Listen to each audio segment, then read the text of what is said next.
Hello good morning दोस्तों, आप सभी का स्वागत है हमारी आज की इस नई क्लास में। दोस्तों जैसा आपको पता है, हम भारतीय इतिहास पढ़ रहे हैं, मतलब इंडियन हिस्ट्री पढ़ रहे हैं। और इंडियन हिस्ट्री में हमने कल अपना इतिहास शुरू किया था और जो फ्राइडे निकल गया है उस दिन हमने इंट्रोडक्शन क्लास ली थी। और हमने कल देखा था कि हजरत मोहम्मद साहब ने कैसे इस्लाम धर्म की स्थापना की और उसके बाद भारत में पहला अरबों का आक्रमण होता है, उसके बारे में देखा था हमने कल। और उसके बाद देखा था हमने कि जो और उसके बाद हमने देखा था कि महमूद गजनवी ने कितनी बार आक्रमण किया था। 27 वर्ष में 17 बार आक्रमण किया था महमूद गजनवी ने। और आज हम देखेंगे उससे ही आगे मेडिवल इंडिया। सबसे पहले हम शुरू करते हैं, टॉपिक डाल दो आप सभी, मेडिवल इंडिया।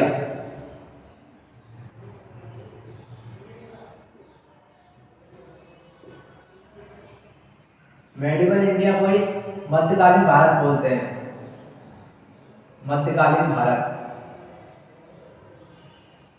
इसका समयकाल आप सभी को पता होगा, 712 ईस्वी से 1707 ईस्वी तक। इसका समयकाल जब से शुरू होता है मतलब मध्यकालीन भारत का, जब अरबों का पहला आक्रमण हुआ था भारत के अंदर।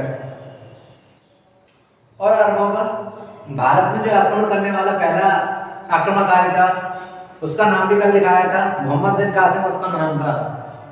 और इसका समयकाल जब खत्म होता है तो 1707 ईस्वी में जब औरंगजेब की मृत्यु होती है, तब इसका समयकाल की समाप्ति होती है। तो आज हम देखेंगे इसी में, कल हमने हेडिंग डाली थी मोहम्मद गौरी। कल हमने हेडिंग डाली थी मोहम्मद गौरी, और मोहम्मद गौरी का समयकाल लिखा था हमने 1175 से 1206 ईस्वी तक। इसका ये समयकाल था। अब हम इसके बारे में आगे देखेंगे कि मोहम्मद गौरी कहाँ का था और ये भारत में आक्रमण करने क्यों आया था, इसके बारे में हम समझते हैं। तो जो मोहम्मद गौरी था, ये गजनी में एक जगह है जिसे गौर बोलते हैं, जगह यहाँ पर इसी को प्लेस बोलते हैं। गजनी में एक जगह है जिसको हम गौर बोलते हैं, गौर। और गौर जगह पर ही एक वंश था जहां से मोहम्मद गौरी भारत में आक्रमण करता है। उस वंश का नाम था गौरी वंश। और ये गौर है वो अच्छे किस्म के घोड़े की प्रजाति के लिए विश्वविख्यात था। जो गौर है वो अच्छे किस्म के घोड़े की प्रजाति के लिए विश्वविख्यात था। और इसी गौर वंश में मोहम्मद गौरी का भाई अलाउद्दीन उस समय गौर वंश का सुल्तान था। तो गौर वंश में उस समय शासन कर रहा था अलाउद्दीन।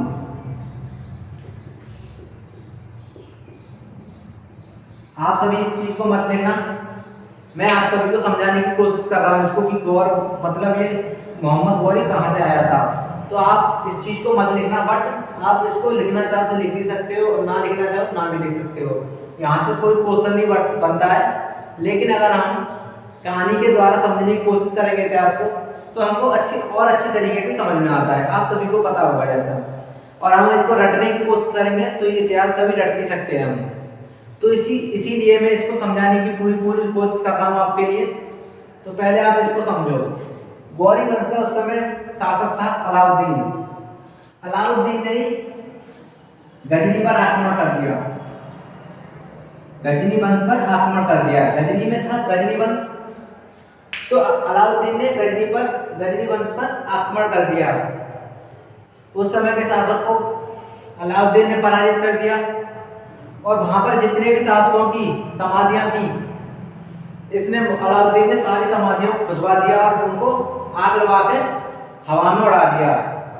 केवल एक व्यक्ति था जिसने समाधि को नहीं छेड़ा, और वो था मोहम्मद बिन तुगलक। कौन था वो था मोहम्मद गजनवी था। जो मोहम्मद गजनवी था इसकी कवर को इसने हाथ नहीं लगाया और इसकी कवर को वहीं रहने दिया। और अलाउद्दीन ने गजनी में इसको जीत तो लिया और अलाउद्दीन ने गजनी को बुरी तरीके से जला दिया, मतलब पूरी गजनी को जला दिया उसने, और 7 दिनों तक गजनी जलती रही। तो ये था अलाउद्दीन के बारे में समझा। जब अलाउद्दीन ने गजनी को जीत लिया, उसके बाद मोहम्मद गौरी और अलाउद्दीन और मोहम्मद गौरी के बीच में एक संधि होती है। तो अलाउद्दीन कहता है मोहम्मद गौरी से कि मोहम्मद गौरी तू पश्चिम की तरफ अपना शासन बढ़ाएगा और अलाउद्दीन गौरी पूर्व की तरफ शासन बढ़ाएगा। तो यही संधि के कारण मोहम्मद गौरी भारत में आक्रमण करता है। तो हमने देख लिया इसी संधि की वजह से मोहम्मद गौरी भारत में आक्रमण करता है। अब यहाँ से शुरू होता है मेन मुद्दा। अब यहाँ से हम समझने की कोशिश करेंगे आगे। अब सबसे पहले डालो आप लोग 1175 ईस्वी में इसका प्रथम आक्रमण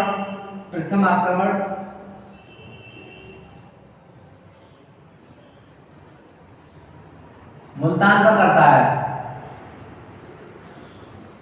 1175 ईस्वी में प्रथम आक्रमण मुल्तान पर करता है। इसके 3 साल बाद 1178 ईस्वी में गुजरात पर आक्रमण करता है।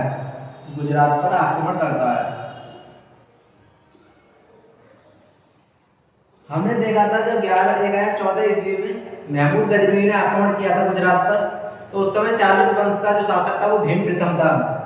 अब जब 1178 ईस्वी में मोहम्मद गौरी इस पर आक्रमण करता है गुजरात पर, तो इसके बराबर में ही लिख लो गुजरात में ही चला था चालुक्य वंश। कौन सा वंश चला था? चालुक्य वंश। गुजरात के अंदर चला था चालुक्य वंश। इस चालुक्य वंश का ही शासक था भीम द्वितीय या फिर मूलराज द्वितीय।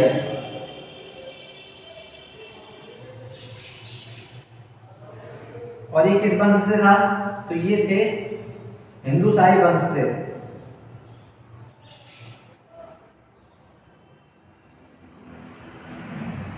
ये थे भीम द्वितीय या इसी का नाम था दूसरा मूलराज। ये था हिंदुशाही वंश से। चालुक्य वंश कहाँ पर चल रहा था? गुजरात के अंदर।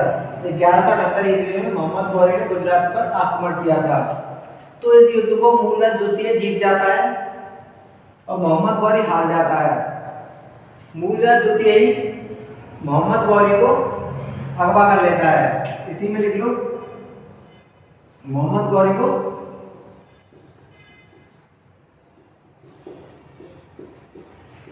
अगवा कर लिया। ये अगवा कौन ने किया है? कि भीम द्वितीय ने ये अगवा कर लिया इसको, मोहम्मद गौरी को। क्योंकि मोहम्मद गौरी इस युद्ध में हार जाता है और जो भीम द्वितीय है इस युद्ध को जीत जाता है। मोहम्मद गौरी को अगवा कर लेता है, लेकिन जो भीम द्वितीय की माता जी होती हैं वो इसको छुड़वा देती हैं, मोहम्मद गौरी को छुड़वा देती हैं। तो मोहम्मद गौरी को जो मूलराज द्वितीय इसको छोड़ देता है और ये वापस चला जाता है गजनी। अब इससे आगे देखते हैं। हमने यहाँ तक समझने की कोशिश की है कि जो मोहम्मद गौरी है उसने पहला आक्रमण कब किया था और जो दूसरा आक्रमण किया था 1178 ईस्वी में वो कहाँ पर किया था। तो हमने यहाँ तक समझ लिया। ये इतना इम्पोर्टेंट नहीं है जितना इम्पोर्टेंट अब हुआ ये है, क्योंकि ये 1191 ईस्वी में करता है तराइन का प्रथम युद्ध। 1191 ईस्वी में करता है तराइन का प्रथम युद्ध।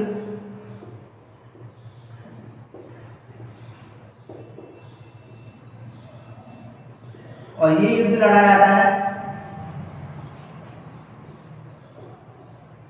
मोहम्मद बिन तुगलक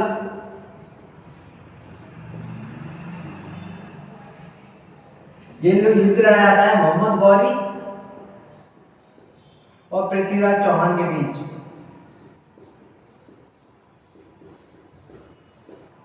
इसमें पृथ्वीराज चौहान जीत जाता है, मोहम्मद गौरी हार जाता है। इसी में नीचे लिख लो कि 1191 ईस्वी में होता है तराइन का द्वितीय युद्ध, तराइन का प्रथम युद्ध 1191 ईस्वी में। और ये कौन कौन के बीच होता है? तो ये होता है मोहम्मद गौरी और पृथ्वीराज चौहान के बीच में। और पृथ्वीराज चौहान कहाँ पर शासन कर रहा था? तो ये दिल्ली में स्थित शासन कर रहा था। दिल्ली और अवध का एरिया जितना था उस पर शासन कर रहा था पृथ्वीराज चौहान। तो पृथ्वीराज चौहान ये शासन कर रहा था, तो इस युद्ध को पृथ्वीराज चौहान जीत जाता है, मोहम्मद गौरी हार जाता है। और इतिहासकार ऐसा कहते हैं कि मोहम्मद गौरी इससे पहले 16 आक्रमण और कर चुका था पृथ्वीराज चौहान पर। पृथ्वीराज चौहान पर 16 आक्रमण और कर चुका था मोहम्मद गौरी। और मोहम्मद गौरी जब भी हारता पृथ्वीराज चौहान से माफी मांगता और वापस चला जाता था गजनी। तो ऐसा ही इस युद्ध में किया। तराइन के प्रथम युद्ध में मोहम्मद गौरी हार जाता है और इससे सॉरी मांगकर ये चला जाता है वापस। और इसी के एक साल बाद 1192 ईस्वी में होता है तराइन का द्वितीय युद्ध।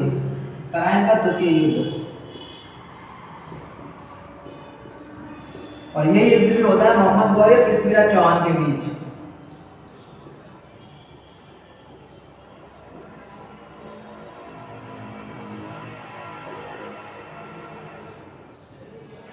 इस युद्ध को मोहम्मद गौरी जीत जाता है, पृथ्वीराज चौहान इस युद्ध को हार जाता है। और पृथ्वीराज चौहान की सबसे बड़ी गलती जो इतिहासकार कहते हैं कि पृथ्वीराज चौहान अगर इसे तराइन के प्रथम युद्ध में ही हरा तो दिया था इसने, अगर इसकी मृत्यु कर देता माफ ना करके, तो ये इसको पृथ्वीराज चौहान को ये दिन ना देखने को मिलता। क्योंकि 1192 ईस्वी में तराइन का द्वितीय युद्ध होता है, मोहम्मद गौरी जीत जाता है, पृथ्वीराज चौहान इस युद्ध को हार जाता है। और इसी युद्ध के बाद भारत में मुस्लिम साम्राज्य की स्थापना हो जाती है। क्योंकि जो मोहम्मद गौरी पृथ्वीराज चौहान की मृत्यु करा देता है। तो ये यहाँ तक था। अब इसके नीचे लिखेंगे हम,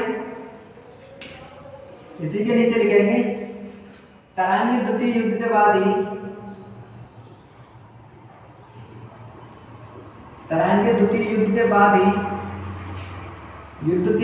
ही भारत में मुस्लिम शासन की शुरुआत।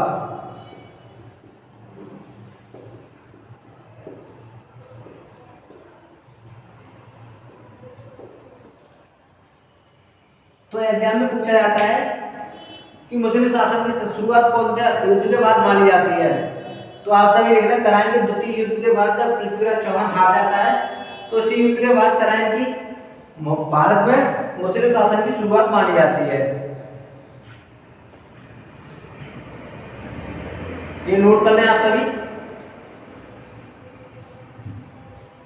मैं ऊपर से बिठा दे रहा हूं, मुझे उम्मीद है कि आप सभी ने नोट कर लिया होगा।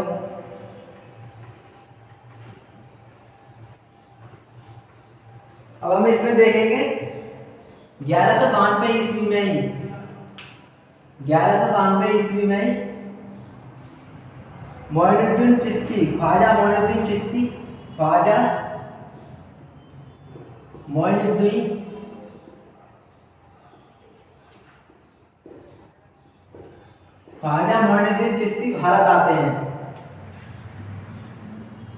भारत आए। ये ख्वाजा मोइनुद्दीन चिश्ती कौन थे? तो जो ख्वाजा मोइनुद्दीन चिश्ती हैं, इन्होंने ही भारत में आके सूफी संत इसकी स्थापना की थी। और इसकी स्थापना करने के बाद मुस्लिम धर्म है वो 3 गुटों में बढ़ जाता है। कौन कौन से? सुन्नी, शिया और तीसरा सूफी मत। इसको कर लो मत, सूफी मत में। 1192 में ख्वाजा मोइनुद्दीन चिश्ती आते हैं मोहम्मद गौरी के साथी, और ये ख्वाजा मोइनुद्दीन चिश्ती ही मोहम्मद गौरी के गुरु भी थे। तो इस चीज को भी ध्यान रखना। इसके बाद हम आगे देखते हैं ख्वाजा मोइनुद्दीन चिश्ती के बारे में कि ख्वाजा मोइनुद्दीन चिश्ती का दरगाह कहाँ पर है। तो इनका जो दरगाह है वो है अजमेर शरीफ, अजमेर में है। कहाँ पर है? अजमेर में। तो ये ध्यान रखना, इनका जो दरगाह है वो है अजमेर में। फिर 1192 के 2 साल बाद ही होता है 1194 ईस्वी में चंदावर का युद्ध। 1194 ईस्वी में होता है चंदावर का युद्ध। अब एग्जाम में पूछा जाएगा ये कौन कौन के बीच होता है। तो ये होता है मोहम्मद गौरी मोहम्मद गौरी और राजा जयचंद के बीच ये युद्ध लड़ा जाता है। अब एग्जाम में पूछा जाएगा कि राजा जयचंद किस वंश से थे, तो ये थे घेरवाल वंश से, ये भी लिख लेना, ये थे घेरवाल वंश से। और इस युद्ध को भी मोहम्मद गौरी जीत जाता है, राजा जयचंद हार जाते हैं इस युद्ध को। 1194 ईस्वी में जो चंदावत का युद्ध होता है। इस युद्ध जीतने के बाद ही 1192 ईस्वी में मोहम्मद गौरी 1192 ईस्वी में ही मोहम्मद गौरी दिल्ली को अपनी राजधानी बनाता है।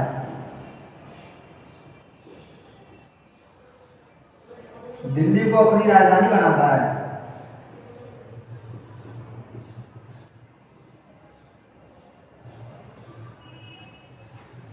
ये देख लो 1192 ईस्वी में ही दिल्ली को अपनी राजधानी बनाता है। मोहम्मद गौरी जो है भारत में आया था तो इसके पास हजारों गुलाम थे। अब हम थोड़ा टॉपिक को समझेंगे, ठीक है ना। पूरा टॉपिक हमने अब तक क्या किया है कवर करने की कोशिश करेंगे। सबसे पहले हमने देखा मोहम्मद गौरी ने 1175 ईस्वी में आक्रमण किया भारत में, और किस जगह पर किया था, तो मुल्तान के ऊपर आक्रमण किया था। उसके 3 साल बाद 1178 ईस्वी में यह आक्रमण करता है गुजरात के ऊपर। गुजरात में उस समय चालुक्य वंश शासन कर रहा था। चालुक्य वंश के जो राजा था उस समय था भीम द्वितीय या मूलराज द्वितीय, और इस युद्ध में मूलराज द्वितीय जीत जाता है और मोहम्मद गौरी को अगवा कर लेता है। मोहम्मद गौरी तो अगवा कर लेते हैं, लेकिन मोहम्मद गौरी की माताजी मूलराज द्वितीय की माताजी मोहम्मद गौरी को छुड़वा देती हैं। तो इस वजह से भीम द्वितीय जो है वो मोहम्मद गौरी को छोड़ देता है और मोहम्मद गौरी जो है गजनी वापस चला जाता है। उसके बाद देखा हमने 1191 ईस्वी में होता है तराइन का प्रथम युद्ध। उसके बाद देखा हमने 1192 ईस्वी में होता है तराइन का द्वितीय युद्ध। उसके बाद देखा हमने 1194 ईस्वी में चंदावत का युद्ध होता है। 1192 ईस्वी में दिल्ली को अपनी राजधानी बना लेता है ये। और अब हम यहाँ से आगे शुरू करते हैं। तो हम ये जब मोहम्मद गौरी भारत में आक्रमण कर रहा था तो उस समय इसके पास लाखों गुलाम थे। लाखों गुलाम लेके आता था, ये हजारों गुलाम लेके आता था मोहम्मद गौरी। तो उन्हीं गुलामों में से इसके 4 वफादार गुलाम थे, उनके बारे में लिख रहे हैं। इसके थे 4 वफादार गुलाम।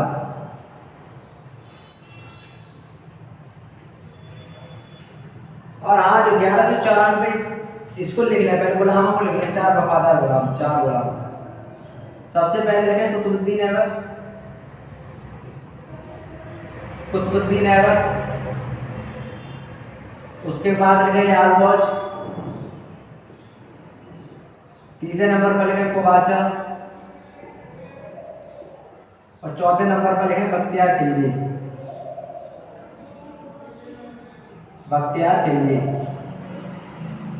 यह बख्तियार खिलजी बख्तियार खिलजी है जिसने नालंदा विश्वविद्यालय को नष्ट कराया था। नालंदा विश्वविद्यालय को नष्ट कराने वाला।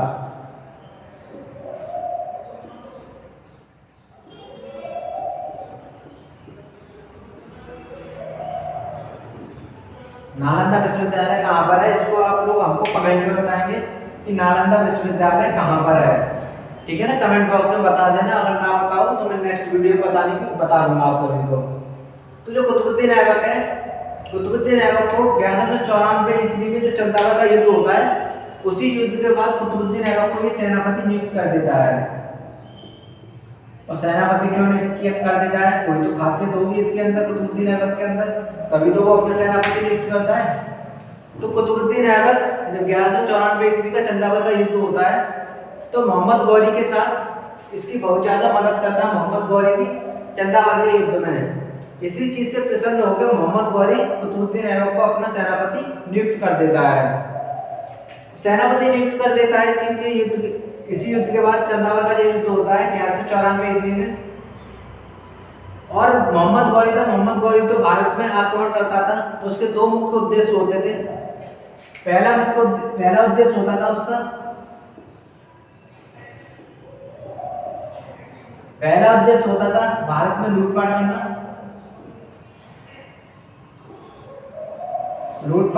दूसरा होता था इस्लाम धर्म का प्रचार प्रसार करना।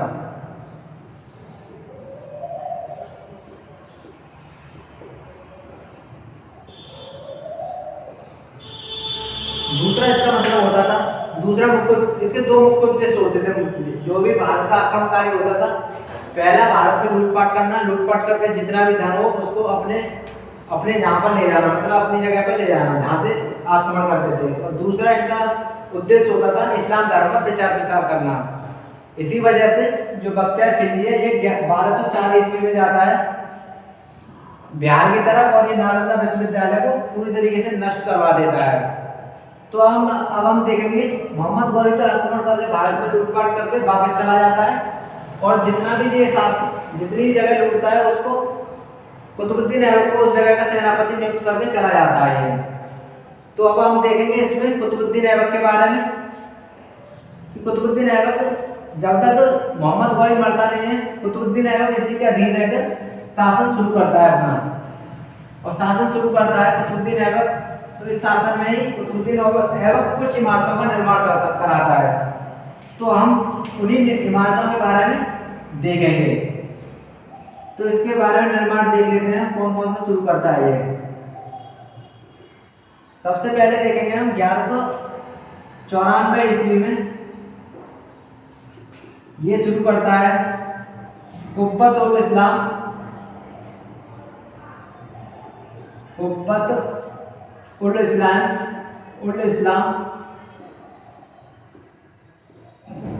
मस्जिद का निर्माण कराता है ये। और यही कुब्बत उल इस्लामी भारत की पहली मस्जिद भी कहलाती है।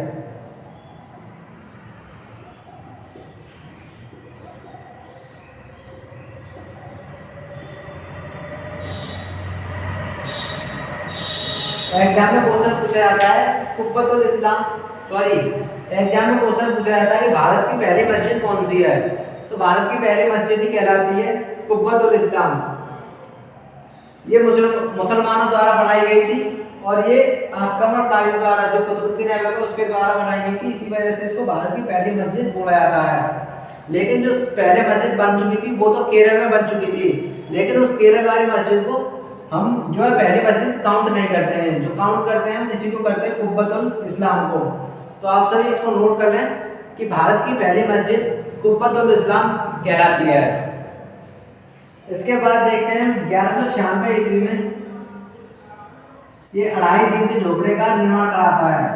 2.5 दिन का झोपड़ा,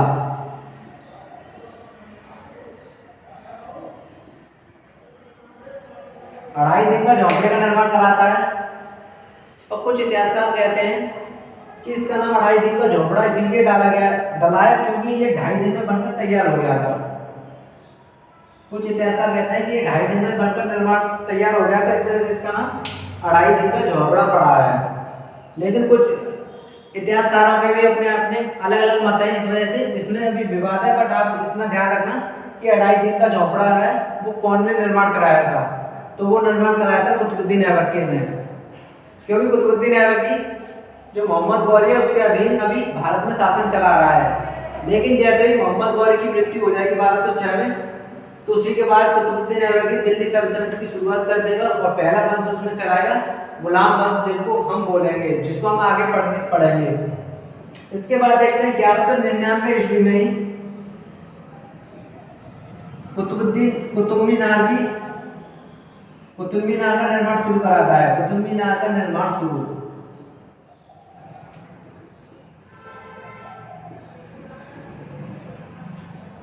1199 ईस्वी में कुतुब मीनार का निर्माण शुरू। और ये कुतुब मीनार, इसका नाम कुतुब मीनार ही क्यों पड़ा, तो इसके पीछे भी एक जो कुतुबुद्दीन ऐबक है उनके गुरु का नाम था कुतुबुद्दीन बख्तियार खिलजी। कुतुबुद्दीन बख्तियार खिलजी, कुतुबुद्दीन बख्तियार अल-काकी था, इसका नाम था कुतुबुद्दीन बख्तियार अल-काकी।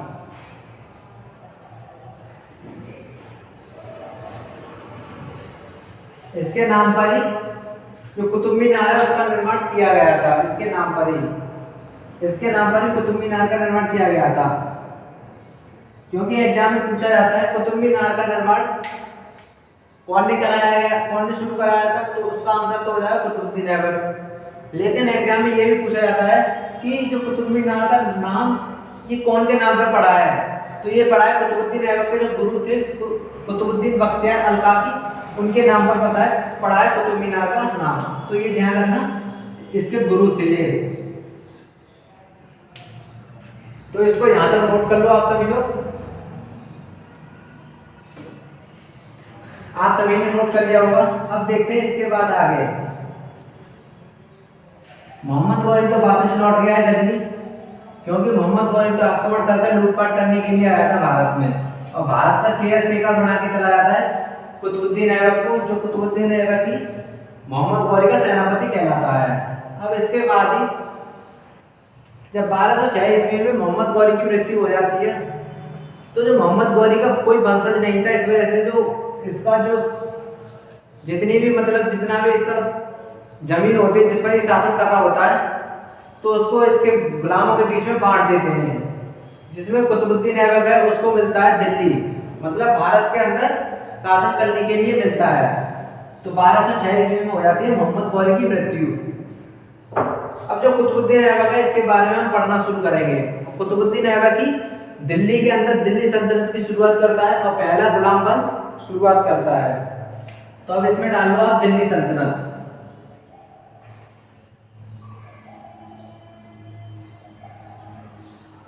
इसमें डाल लो दिल्ली सल्तनत और इसका समयकाल डाल लो 1206 ईस्वी से 1526।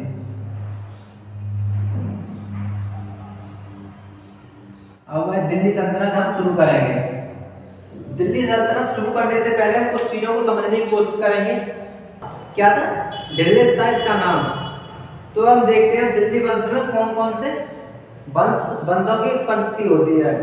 तो जो दिल्ली वंश की उत्पत्ति होती है इसमें 5 वंशों का हम पढ़ेंगे 5 वंशों के बारे में दिल्ली सल्तनत में।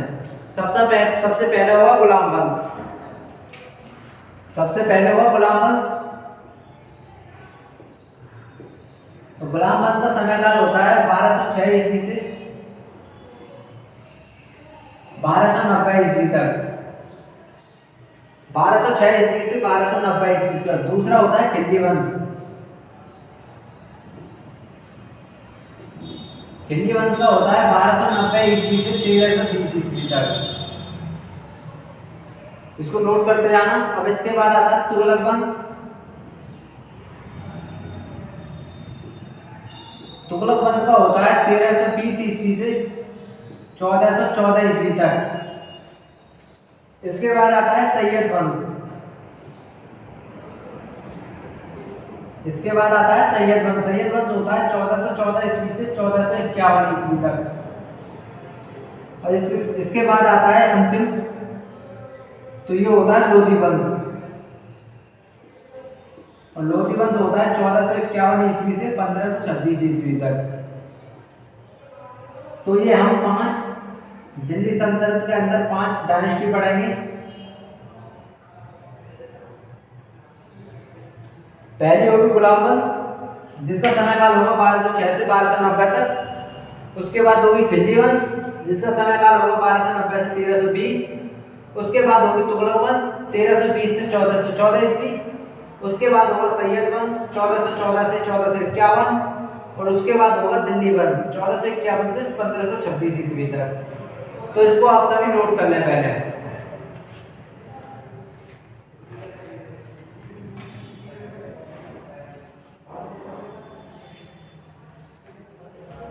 तो ये 5 डायनेस्टियों के बारे में पढ़ेंगे हम दिल्ली सल्तनत में।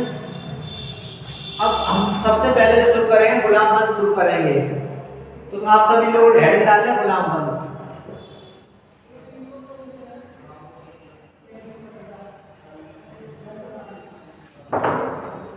आप सभी इसमें हेड डालें गुलाम वंश। गुलाम वंश का समयकाल लिख लें 1206 से 1290 ईस्वी तक। ये गुलाम वंश पढ़ेंगे अपन। अब इसमें देखेंगे हम सबसे पहले गुलाम वंश का संस्थापक कौन था। तो गुलाम वंश का संस्थापक था कुतुबुद्दीन ऐबक। इसका संस्थापक था कुतुबुद्दीन ऐबक। यही गुलाम वंश की स्थापना करता है और यही करता है दिल्ली सल्तनत की। एग्जाम में क्वेश्चन पूछा जाता है कि दिल्ली सल्तनत का स्थापना कौन ने की थी, तो आप सभी इसका करेंगे कुतुबुद्दीन ऐबक ने दिल्ली सल्तनत की स्थापना की थी। दिल्ली सल्तनत की स्थापना की थी और साथ में इसने गुलाम वंश की भी स्थापना की थी। और दिल्ली सल्तनती मोहम्मद गौरी का गुलाम भी था और इस मोहम्मद गौरी का ही दामाद था, क्योंकि मोहम्मद गौरी अपनी बेटी का विवाह कुतुबुद्दीन ऐबक से करा देता है। तो इस हिसाब से कुतुबुद्दीन ऐबक जो है मोहम्मद गौरी का गुलाम और दामाद भी कहलाता है। इसके बाद देखेंगे हम कुतुबुद्दीन ऐबक ने अपनी पहली राजधानी क्या बनाई थी, तो वो बनाई थी लाहौर, अपनी प्रथम राजधानी। दिल्ली सल्तनत की प्रथम राजधानी पूछी जाती है और अपनी प्रथम राजधानी पूछी जाएगी, प्रथम राजधानी